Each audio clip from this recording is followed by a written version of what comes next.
Local news Rameshbhai Patel.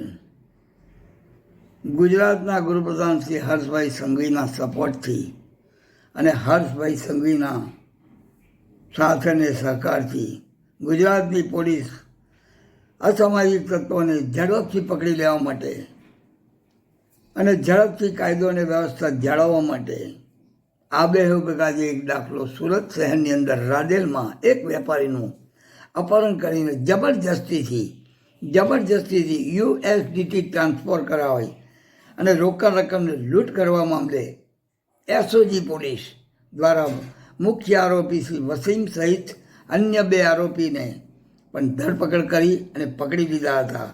આરોપી વસીમ સોલંકી આરોપી ઉર્ફે કાલિયો પટેલની એસઓજી પોલીસે ધરપકડ કરી.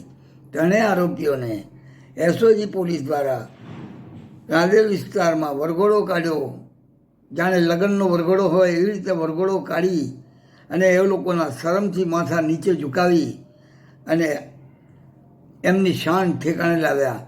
ધન્યવાદ છે ગુજરાતની પોલીસને, સલામ ગુજરાતની પોલીસને.